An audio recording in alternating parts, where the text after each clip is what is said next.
Hello everyone, आप सभी का मेरे यूट्यूब चैनल इंडिया ब्रीफ में स्वागत है। जैसा कि आप जानते हैं, मैं लगातार आपके सामने ऐसे टॉपिक्स पर वीडियो लेकर आता हूं जो बहुत ज़्यादा ज़रूरी हैं।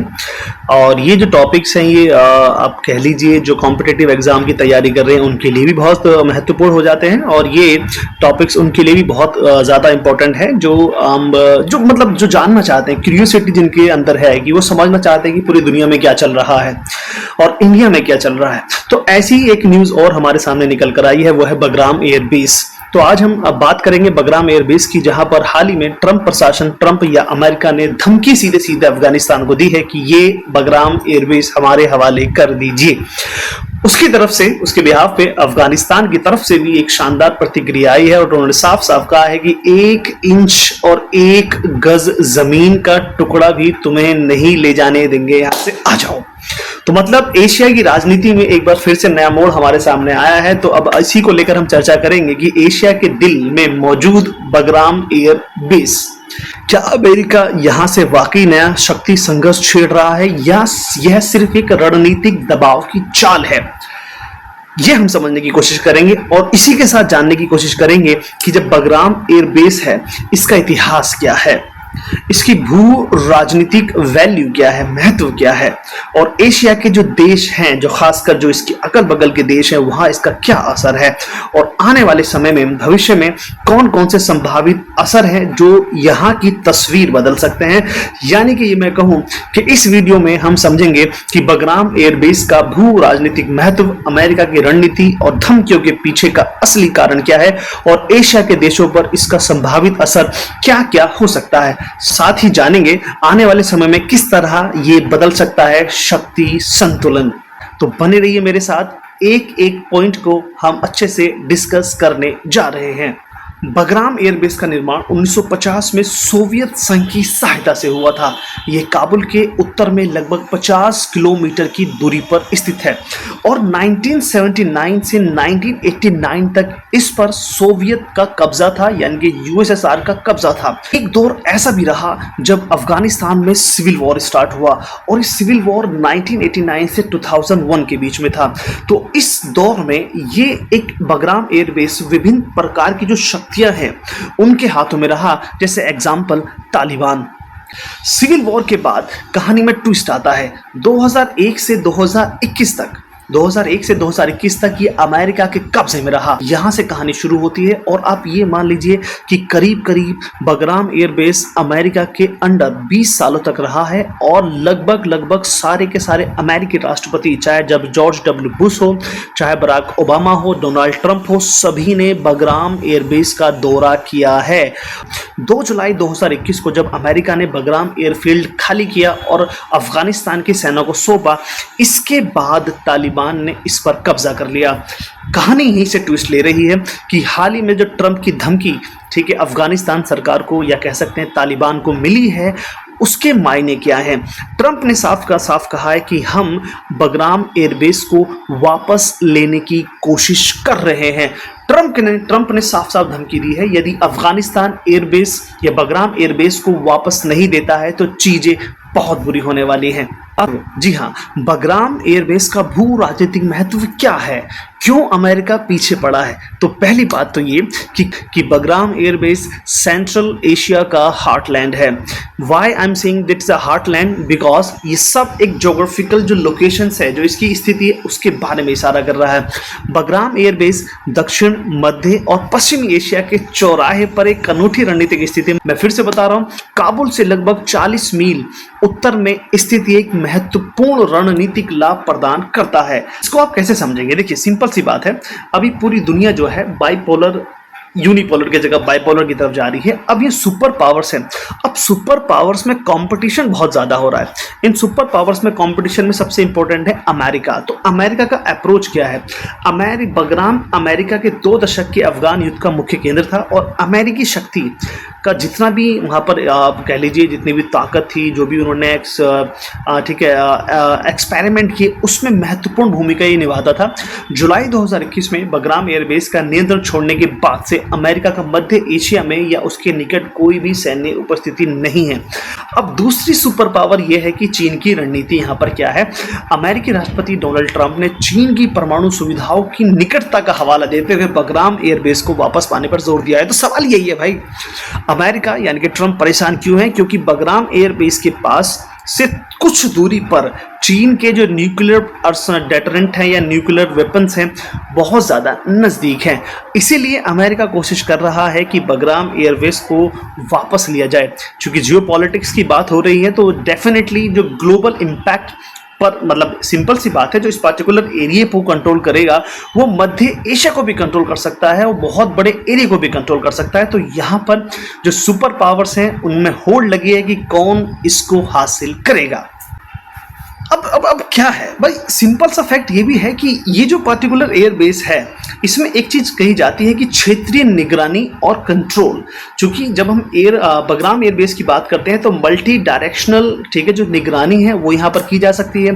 जैसे अमेरिका का जो बगराम का उपयोग वो करने की सोच रहा है कि उसका ये कि देखो इसके अगल बगल आप देखेंगे तो अक्सर जो अमेरिका के जो टॉप राइवल हैं, ठीक है, आप रशिया ले लीजिए, आप चीन ले लीजिए, ईरान ले लीजिए, बिल्कुल इसके अगल बगल ही है। तो वो चाहता है कि बगराम एयरबेस उसके हाथ में आए और रशिया में क्या एक्टिविटी चल रही है, चीन में एक्टिविटी क्या चल रही है और इवन ईरान में क्या एक्टिविटी चल रही है, ठीक है, उनको वो अच्छी तरह से ऑब्जर्व कर सकता है। ये इसका एक अच्छा मेरे पीछे का इंटेंशन है, क्योंकि वो मल्टी डायरेक्शनल निगरानी के लिए बहुत ही शानदार, ठीक है, वो एक बेस है जो अमेरिका उसको यूज करना चाहता है। अब यही है कि वो इनडायरेक्टली बहुत सारे जो मिडल मतलब मध्य एशिया के जो देश हैं, खासकर ताजिकिस्तान, उज्बेकिस्तान, उन पर वो दबाव भी डाल रहा है कि किसी तरह से वो भी अमेरिका का साथ दे। देखो भाई, कोल्ड वॉर ठीक है 1990 या 1989 में समाप्त हो गया, लेकिन उसके बाद से अब हाल के वर्षों में आप देखेंगे तो एक नया कोल्ड वॉर आपको दिखाई देगा, नया शीत युद्ध आपको दिखाई देगा। और हर देश, खासकर जो सुपर पावर्स हैं, वो अपनी अपनी स्ट्रेटेजीज को बना रहे हैं और अपनी हाईली स्ट्रेटेजीज लोकेशंस को आइडेंटिफाई कर रहे हैं। अब यही सारी की सारी इंपॉर्टेंट चीज़ें हैं कि बगराम एयरबेस में अमेरिका क्यों इंटरफेयर कर रहा है, क्यों वो चाहता है, ठीक है। और बेसिकली ये एक नया चैप्टर है, नए शीत युद्ध का नया चैप्टर हमारे सामने है, ठीक है। अब इसी को दौड़ लगी हुई है किस तरह से उसको हासिल किया जाए। और अब देखो सीधा सा फैक्ट आपको बता रहा हूँ कि जब मिडल एशिया की बात करते हैं तो यहाँ जो कंट्रीज हैं वो काफ़ी स्टेबल कंडीशन, मिडल खासकर जो ये कजाकिस्तान, ताजिकिस्तान, उज्बेकिस्तान है, अगर किसी भी तरह से डायरेक्टली अमेरिका के इन पर प्रेशर बनता है और ये हाईली अनस्टेबल हो जाते हैं तो इसका सीधा सीधा नुकसान रशिया को होगा। अगर ये कंट्रीज हाईली स्टेबल हैं और यहाँ पर कोई भी ऐसी हरकत नहीं होती तो डेफिनेटली इसका जो एडवांटेज होगा वो रूस को मिलेगा। अब यही है कि रशिया का ये सुरक्षा बैरियर है, ठीक है। अब यही है, इसी चीज को देखते हुए जो भविष्य की संभावनाओं को तलाशा जा रहा है वो यही है कि कनेक्टिविटी पर जोर दिया देना है, देशों के अंदर जो स्थिरता है, स्टेबिलिटी है और जो पीस है वहां पर डेवलप करना है, और इकोनॉमिक जो प्रोस्पेरिटी है वो बहुत ज्यादा महत्वपूर्ण हो सकती है, उसकी तरफ भी काम करना है। तो अब देखो, अमेरिका ने तो अपना इंटेंशन जाहिर कर दिया, लेकिन अब अगर अमेरिका ने अपना इंटेंशन जाहिर किया है तो डेफिनेटली इस पर्टिकुलर एरिया में जो पीस है, जो स्टेबिलिटी है, वो कहीं ना कहीं ब्रेक ना हो जाए। अगर ये ब्रेक होती है तो बहुत सारे देश, खासकर जो सुपर पावर्स हैं, खासकर रशिया है, चाइना है, ईरान है, इनका जो पीस है, इनका जो स्टेबिलिटी है वो ब्रेक हो सकता है। तो डेफिनेटली ये सारी कंट्रीज चाहेंगे कि वो उसके हाथ में ना है, इवन अफगानिस्तान भी चाहेगा वो ना जाए। अब ये अमेरिका क्या लेकर जाता है और कनेक्टिविटी कैसे होती है और आगे क्या नई दिशा निकल कर आती है, ये बहुत ज्यादा इंपॉर्टेंट है। तो बगराम एयरबेस का भू राजनीतिक महत्व, इसकी केंद्रीय स्थिति, महाशक्तियों की आपस में जो कंपटीशन है और एशियाई कनेक्टिविटी के लिए एक रणनीतिक स्थिति में बहुत ज़्यादा महत्वपूर्ण है। यह न केवल एक सैन्य आधार है बल्कि 21वीं सदी की महान खेल का एक महत्वपूर्ण मोहरा भी है, जहां अमेरिका, चीन, रूस और अन्य शक्तियां अपने प्रभाव क्षेत्र के लिए आपस में कंपटीशन कर रहे हैं। तीसरा महत्वपूर्ण जो पॉइंट है वो डिस्कस करेंगे कि अमेरिका की रणनीति क्या है और धमकियों के पीछे के कारण क्या हैं। देखो मैं सीधा सा पॉइंट में बता दूं आपको कि चीन के परमाणु खतरे का मुकाबला करना है। अब यहां देखो, ट्रंप ने बगराम के पश्चिमी चीन के जो सिंजियांग क्षेत्र है वहां की निकटता पर जोर देते हुए कहा है कि यहां पर संवेदनशील सैन्य और परमाणु सुविधाएं स्थित हैं। ट्रंप का कहना है हमें बगराम रखना था अफगानिस्तान के लिए नहीं, बल्कि इसलिए कि यह चीन के परमाणु हथियार निर्माण स्थल से केवल 1 घंटे की दूरी पर है। तो भाई पहला तो ये है कि अमेरिका के पीछे का इंटेंशन क्या है और धमकी क्यों दे रही है। दूसरा ये निगरानी और खुफिया गतिविधि। अब देखो सिंपल सा फैक्ट बता रहा हूं आपको, बगराम से अमेरिकी निगरानी चीनी गतिविधियों की निगरानी कर सकती थी। भाई मैं आपको बता चुका हूं कि ये नया कोल्ड वॉर है और नया कोल्ड वॉर के लिए अमेरिका, अब क्या कहा जाए, बस अब अमेरिका का ये कहना है कि भाई सीधा हमारा कंपटीशन चाइना से है। अब चाइना को हमें किसी तरह से हराना है या उसको रोकना है। अब चाइना को हराने के लिए, चाइना को रोकने के लिए, चाइना की मिलिट्री, ठीक है, जो भी पावर्स उनको ट्रैक करने के लिए हमें एक स्पेसिफिक लोकेशन चाहिए और ये लोकेशन थी बगराम एयरबेस। तो ये आप देखेंगे बेसिकली कि ट्रंप ने सीधा चीन को अपना कॉम्पिटिटिव माना है। अब चीन को काउंटर करने के लिए उसको एक लोकेशन चाहिए थी, वो अफगानिस्तान में बगराम एयरबेस है। अब सीधे से आप समझ लीजिए, इनडायरेक्टली आप समझ लीजिए कि अगला जो सेंट्रल प्लेस होने वाला है, जो सेंट्रल हार्टलैंड होने वाला है, दैट इज बगराम एयरबेस, जो फिर से एक अलार्मिंग सिचुएशन क्रिएट कर रहा है। चूंकि हम जानते हैं अमेरिका कई महीनों से कह लीजिए कि चुपचाप अपने राष्ट्रीय सुरक्षा सलाहकार और अफगानिस्तान में बगराम एयरबेस को तालिबान से वापस पाने का तरीका लगातार वो खोज रहे हैं और वो लगातार अफगानिस्तान पर दबाव भी डाल रहे हैं। अब इसको फिर से ऐसे समझिए कि भाई अमेरिका ने वहां अरबों डॉलर खर्च किए और अरबों डॉलर खर्च करने के बाद वो सेंट्रल कमांड एरिया बनाया और जैसे ही जुलाई 2021 में वो अफगानिस्तान की सेना या कहें तालिबान को सौंपकर जब अपने देश वापस सरफू चक्कर हुए, तो अब उनका डर ये था और ये डर उनका अभी बना हुआ है कि बगराम एयरबेस को कहीं ना कहीं डायरेक्टली इनडायरेक्टली चीन कंट्रोल कर रहा है। अब दुख ये अमेरिका का ये है कि भाई 2 दशकों तक वहाँ रहे, अरबों डॉलर वहाँ खर्च किया और दुनिया का सबसे बड़ा सैन्य हवाई अड्डा वहाँ बनाया और वो सौंप के आ गए। अब अमेरिका को ऐसा नहीं करना था। अमेरिका इस अपने, ठीक है, डिसीजन पर पछता रहा है, लेकिन वो साथ में इस चीज को भी लेकर कंसर्न है कि कहीं कहीं बीजिंग जो है वो इसको इस अवसर की तलाश में था और कहीं ना कहीं जो बेल्ट एंड रोड इनिशिएटिव है जो कि वो अफगानिस्तान को ले रहा है, तो यहाँ पर वो कुछ ना कुछ वो कर सकता है। उनका मेजर कंसर्न यही है कि चीनी जो इम्पैक्ट है वो यहाँ बढ़ रहा है। तो ये है मेजर कंसर्न मिस्टर ट्रंप प्रशासन का। अमेरिकी गौरव और प्रतिष्ठा का प्रश्न अब ये बन चुका है कि यार हमने अरबों डॉलर वहां खर्च कर दिए, दुनिया का सबसे बड़ा सैन्य हवाई अड्डा बना दिया और हम छोड़ के भाग आए। अब ट्रंप ने अफगानिस्तान से वापसी को अमेरिकी इतिहास का सबसे शर्मनाक क्षण तो कहा ही था।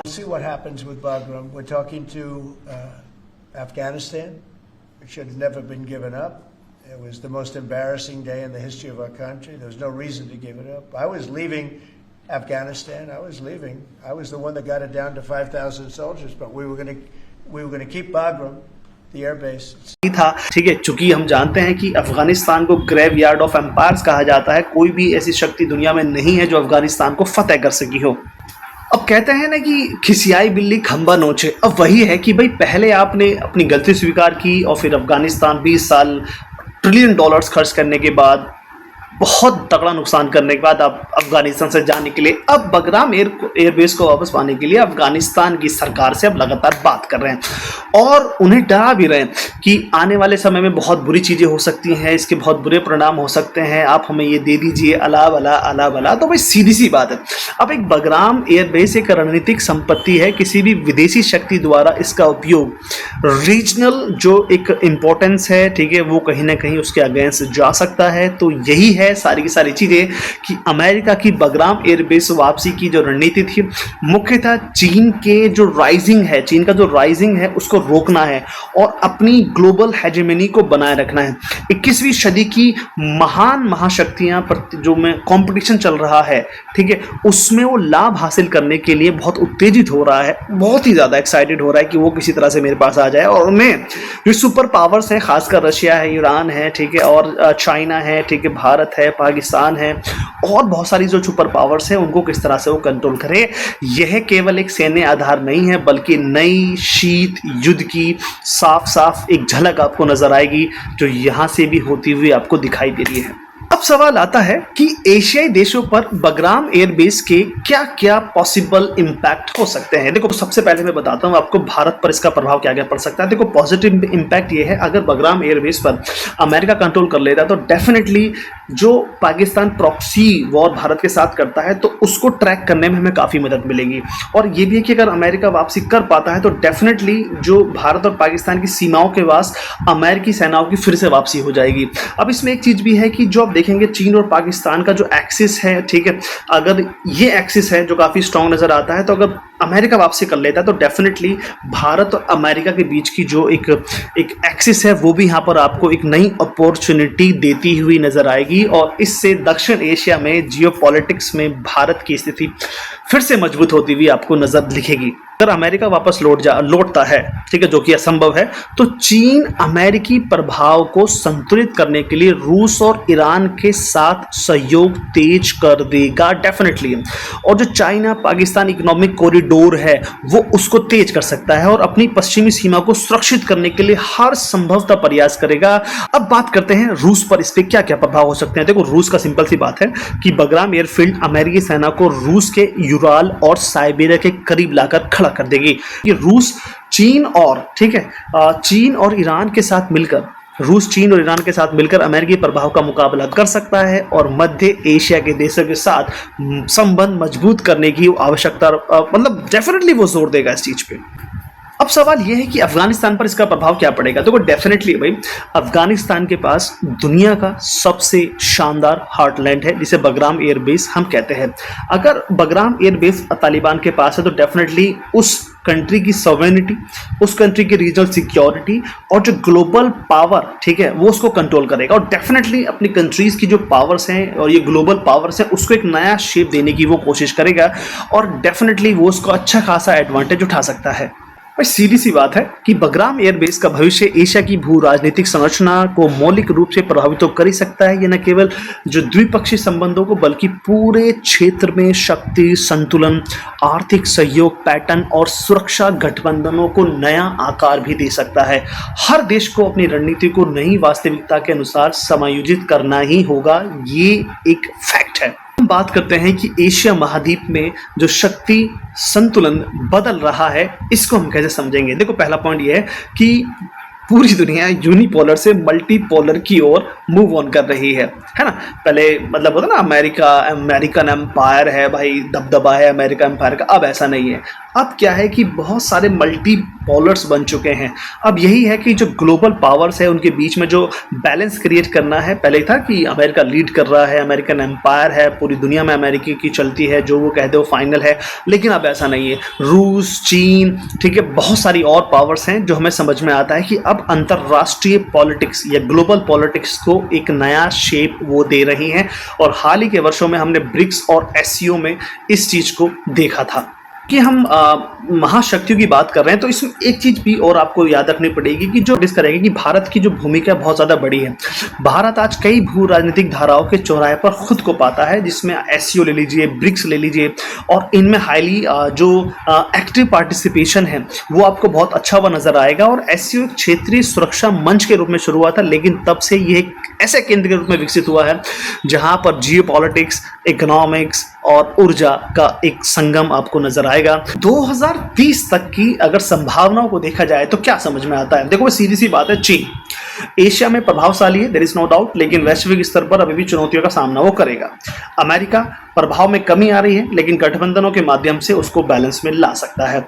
भारत तीसरी सबसे बड़ी अर्थव्यवस्था है और रीजनल पावर्स के रूप में वो उभर रहा है, देयर इज नो डाउट। रूस ऊर्जा और सैन्य शक्ति के बल पर वो बहुत ज्यादा रिलेवेंट है आज के समय में भी। जापान, मुझे नहीं लगता है जापान इतना बड़ा रोल प्ले कर सकता है। इनके अलावा आप ईरान को ले सकते हैं, टर्की को ले सकते हैं, तो ये सारी चीजें इसके अंदर शामिल हैं। आने वाला दशक एशिया में शक्ति संतुलन का जो एक फंडामेंटल जो रीऑर्गेनाइजेशन या रीस्टैब्लिशमेंट है उसका वो साक्षी बन सकता है, देयर इज नो डाउट। और यह परिवर्तन न केवल राजनीतिक और सैन्य क्षेत्रों में दिखाई देगा, बल्कि आर्थिक, तकनीकी और जो कल्चरल एक इम्पैक्ट होता है उसमें भी आपको दिखाई देगा। अब डेफिनेटली अगर आप सुपर पावर्स की बात कर रहे हैं तो अब मीडियम सुपर पावर्स का जो एक रोल है वो भी बढ़ता हुआ नजर आएगा और नए नए गठबंधन आपको दिखाई देंगे और महाशक्तियों के बीच डेफिनेटली कंपटीशन बहुत ज़्यादा बढ़ेगा। बगराम एयरबेस का जो भविष्य है वो इसी पर ही निर्धारित है और बगराम एयरबेस आने वाले समय में वर्ल्ड पावर, ग्लोबल पावर, ठीक है, को भी निर्धारित करता हुआ आपको नजर आएगा। वीडियो देखने के लिए बहुत बहुत शुक्रिया। लाइक कर देना, शेयर कर देना, सब्सक्राइब कर देना, कमेंट भी कर देना। मिलते हैं आपसे अगली वीडियो में। नमस्कार।